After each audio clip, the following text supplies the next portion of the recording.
Is your irrigation water compromising your soil? Very likely it is. And that's what the guys from Calibrated Agronomy are going to cover in this edition of Calibrate Your Agronomy.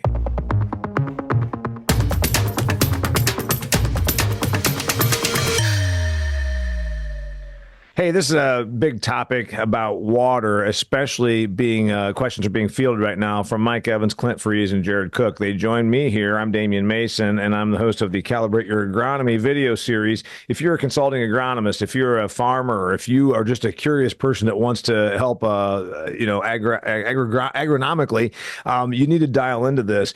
Irrigation water. Evans, you sent the thing. And you say, we really need to talk about this in one of our video series because I'm fielding a lot of questions. To me, I thought water was water until I came to your farm. And that's when I learned, or Kelly Garrett's farm, where you work as the consulting agronomist. And you said, no, it's all water is not alike. And it can actually have, you think putting water out makes the crops grow. Not necessarily. Go. Yeah, exactly. And I was in your boat about 3 years ago. Thought water's water. We just turn on the drips and let her run and keep water to the plants. And then, through some of the stuff we were doing with Kelly and got to know Mr. Cook because of it, we learned our water was really crappy. And Jared's like, "Have you ever water tested?" And I'm like, "What's that?" We don't do it in Iowa. I mean, very little irrigation. We've grow great crops, think our water's pretty good. But once we started testing our water, I mean, it was a light bulb moment, and the water was not great. It's actually pretty crappy in better terms. So that was a light bulb moment for us. And the other side of it too is like, even this year when we were turning the pivots on the first time, that day after the crop almost looked sick. So it's like, something's going on here. Like, we need to change something or investigate more. Jared, I thought water was water. You're just like on biologicals, you kind of were on this ahead of time. Of course, you're in the West where irrigation happens more. Why is water not water, and how in the world could it actually be harming my soil to put irrigation water out there? How can it be help? How can it be detrimental? Here's the deal. Another tagline for you. What your water is, your soil will become. And so you've got to really know what your water is comprised of. What's the mineral composition of it? What kind of minerals are there? Calcium, mag, sulfur, phosphorus, high nitrates maybe. Maybe it has high bicarbonate. Your water is loaded with lots of minerals. And think about this in terms of volume applied to a field.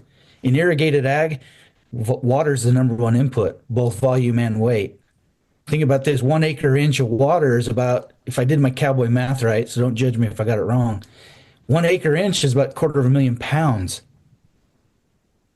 So 10 acre inches, 2.2 million pounds. You start seeing that the pounds of water we apply can adversely affect our soil characteristics if it's loaded up with a lot of antagonism or a lot of baggage, I like to say. Mm-hmm.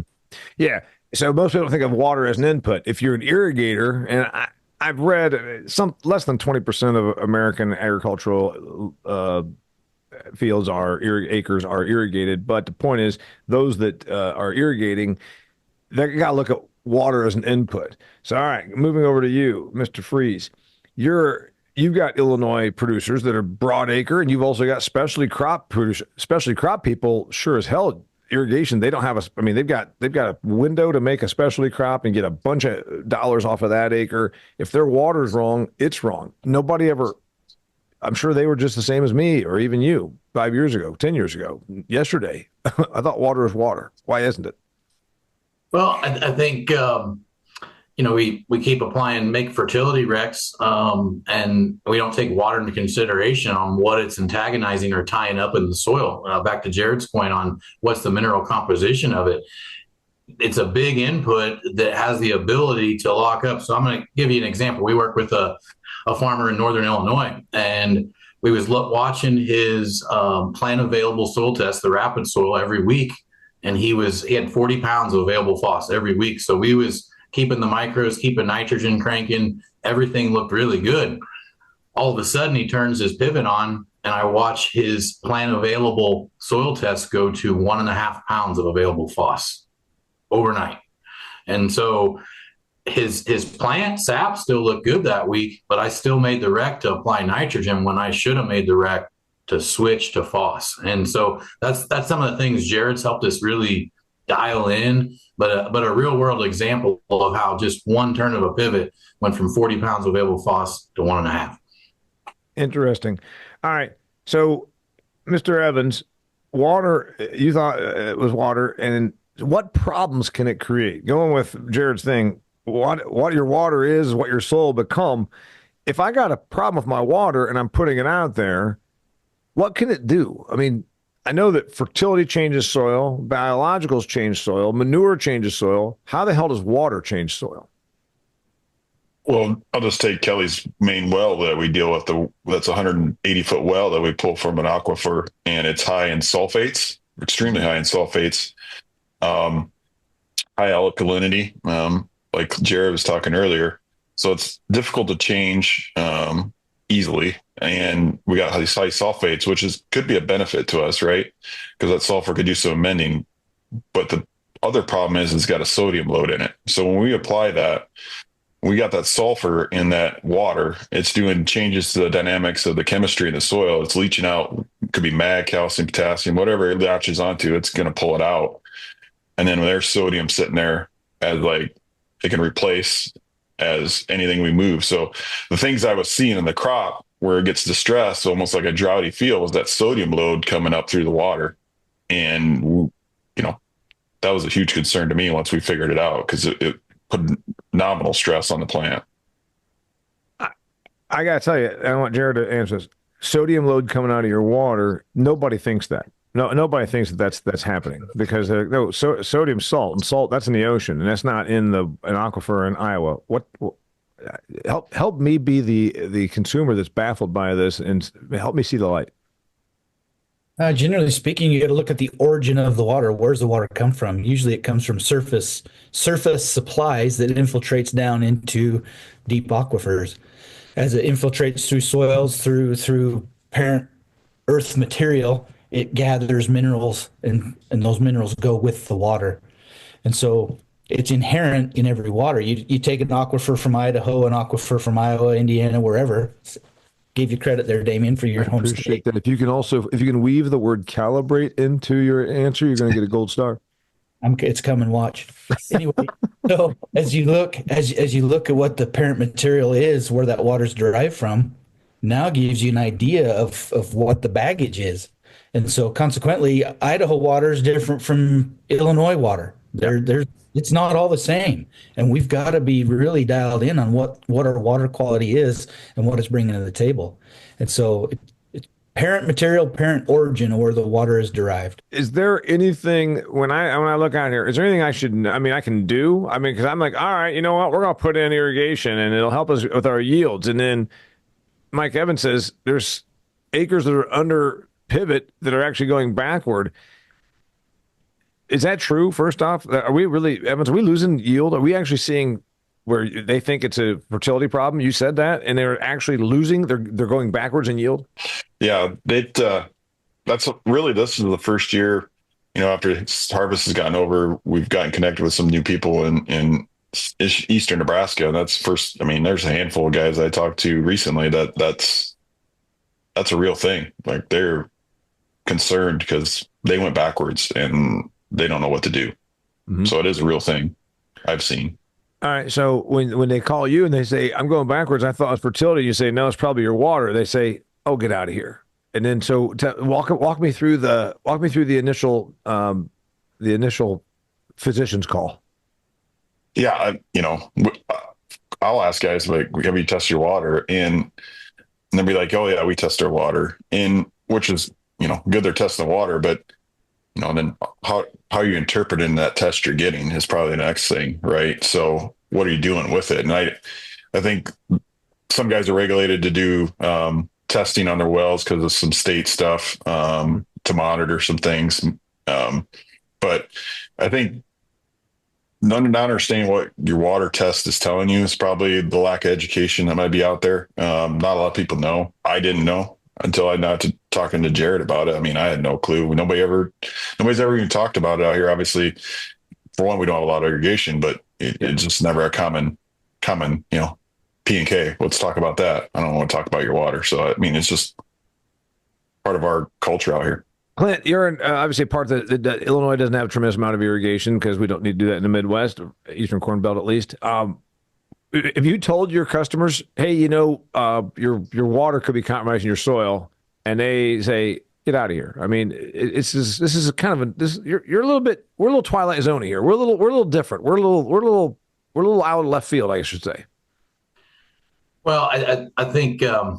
Where I'm at in West Central Illinois, I'm smack dab in between the Illinois and the Mississippi River. So I have a bunch of irrigation 30 miles each side of me, and our phone has had a ton of phone calls all fall, all revolving around irrigation, and from farmers and from co-ops not knowing what the next step is. So it is a real problem that I'm not even, we're not really pushing. But we've got solutions where we know how to measure the water. We know how to measure what the water does to the soil.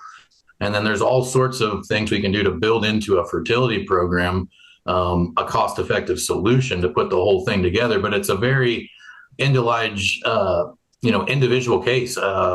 Depending on where the water's at, it can vary, even 5 miles apart on what that water, how strong that antagonism of the water is. So it takes a little bit of, it takes data. We got to pull soil samples. We got to pull water out of the irrigation and run it compared to rainwater. And then we can truly, get a plan of what to do.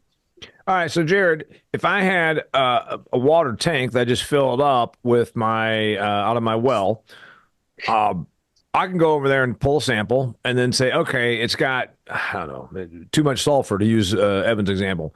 And then we know that's a problem. Can't I throw something in that water tank that mitigates that? And then if that's the case, how do I do that when I'm pumping it out of the ground and sprinkling it on my acres? I really can't I? I mean, I can't change the water. I could if it was in a bucket. I could chemically manipulate it then, but I can't as it's coming out of the ground and going on my crops. Yeah, absolutely. Absolutely, you can. There's lots and lots of tools out there that we've developed over the years to help us amend poor water. That's the beauty of calibrating your agronomy, Damien, that you got to dial in what your water is. You got to know what you have and know what you want. Once you have identified that, now we can deploy amendments or tools, fertility solutions. But am I doing that with a spray rig, or am I somehow doing it at the center pivot where I have a little nozzle that's dumping that's trickling something into the water as it comes out of the ground and goes on my field? Yeah, through a fertigation application through your irrigation system, whether it's a drip or a pivot or hand line. I mean, pressurized irrigation, let's call it. You can amend that water with fertilizer inputs to make it better.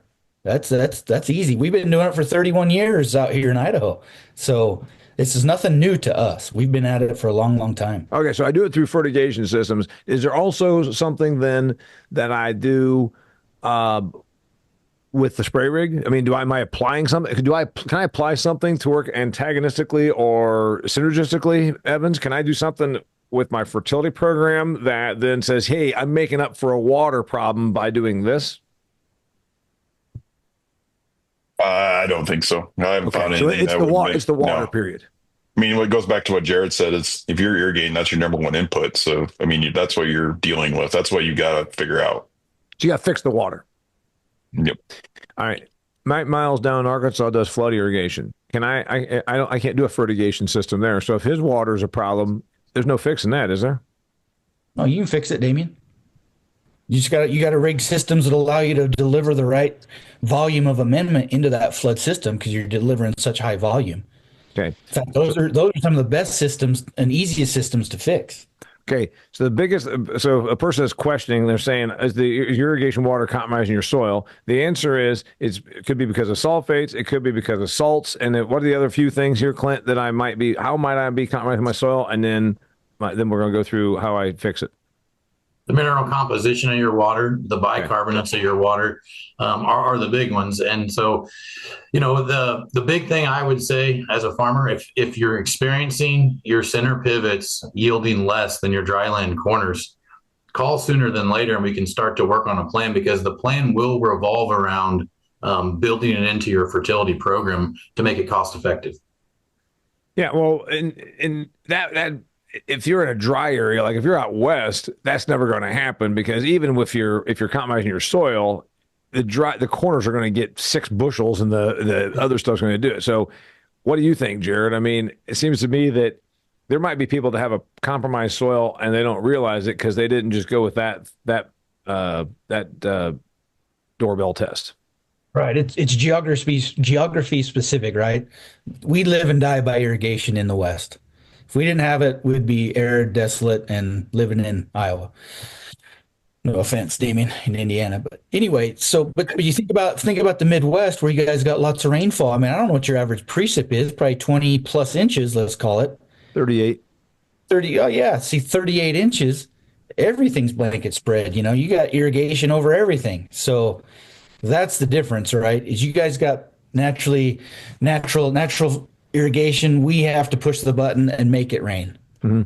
And so that's why I think that's why we have the upper hand on this segment of the market is because we've been irrigating for 70, 80 years out here in Idaho. So there's not one solution. That's why if somebody thinks they got this problem, they really need to get a hold of you because there's a whole bunch of then diagnosis and diagnostics that goes into this to then figure out what the problem is and how to fix it. But Jared says what he just talked about on it could be a lot of things, but water's an input. Clint's over here saying you'll know with the yield.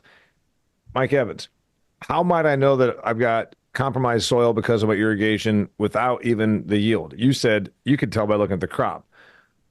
What are you telling people right now? A person that you say we're getting a lot of calls about this. What are they calling to say? Are they calling to say my yield went down? Are they calling to say my crop looks like crap? Are they calling to say I did a soil sample? It looks like I've got this new spiking problem out here with some nutrient. What are you hearing? Yeah, I mean, really, it's the yield. They're got a yield drag from where they're historically been at, and it's concerning to them. And they don't have answers, and the people they're working with don't have the answers. And the thought process, I think the historical thought process was, we're under pivot, high yield goal. We're going to go pour the coals to fertility. We're going to go dump either a lot of manure or a lot of commercial fertilizer out there to meet our yield goal, right? And that's worked till their water became their biggest nemesis, and it stagnated. And now they're going backwards. So that's retraining your brain, right? I mean, that's the thought process is like, you got to deal with your water first, and go that route. Is it reversible? I believe so. Through the testing and stuff we've done with Kelly's water, Jared's always talked about you can turn your water into a mineral nutrition source if you can correct the antagonisms in it. So the benefit of having all that sulfate in his water, it actually brings the calcium available. Yep. So we just got to outcompete the sodium. So the calcium and the potassium that's knocked loose in there is available to the plant instead of the sodium. So, Jared, since you've got the most historic experience with irrigation, I said, is it reversible, the problems? It also is probably a slow build, isn't it? Isn't it kind of like one of those things that's like unhealthy habit? Well, it doesn't show up in day 1. It doesn't show up in day 5. It doesn't even show up in year 1. But by 7 years and 10 years and 12 years, all of a sudden I've got it's a cumulative issue. Yep. A cumulative issue, just like this. Rome wasn't built in a day, so you're not going to fix it in a day. It takes strategy, it takes management, oversight, and a commitment to stick with the program to see the change. I always say when people tell me that, because I'm not very patient, in addition to being misanthropic, I also am impatient. And I say Rome wasn't built by people who sat around on their ass saying Rome wasn't built in a day. Let's face it, at some point you got to get out and do something. Anyway, that's just a sidebar. All right. Clint, get me out of here on this irrigation as a water compromising my soil. This is kind of left field stuff. So when you propose this to people, when they call you up, they're a little skeptical at first, right? Yeah, but after we take them through it and we gather the data and set down and actually, part of the process is showing them the solution and how it changes their water. It's all in front of them in reports. So it's really eye-opening, and it's not something that we're calling around, and the calls are coming to us. So we're in a unique situation to help people, I think. So Yeah, the problem's real. Problem's real, and I didn't know it until you guys told me it was, but I appreciate it. All right, we asked the question, is your irrigation water compromise your soil? And you know what? We can answer it going around. We asked the question, is your irrigation water compromise your soil? 90%, 100%? What do you think? Is it yes? Is the answer always yes? You're nodding your head, Jared. You're nodding your head, Mike. You're nodding your head, Clint. You think no matter, there's no such thing as perfect water coming out of the ground, so it's always going to be an issue? Absolutely. No, there's no perfect water coming out of the ground. So it's always a. All right. The issue is irrigation water compromise your soil. These guys can help you. Their company is called Calibrated Agronomy. Their website's Calibrate Your Agronomy. Jared Cook, Clint Freeze, Mike Evans. They have this whole video series here about calibrating your agronomy. It's free. It's very helpful. And the idea is to help you calibrate your agronomy and get some results. If you're a consulting agronomist, if you're a hired agronomist, if you are a farmer, producer, or somebody just involved in the ag game and wants to get smarter about it, you need to be here because it's the right place for it. Till next time, check out all the other stuff that we've got in the Calibrate Your Agronomy series. I'm Damian Mason. Thanks for being here.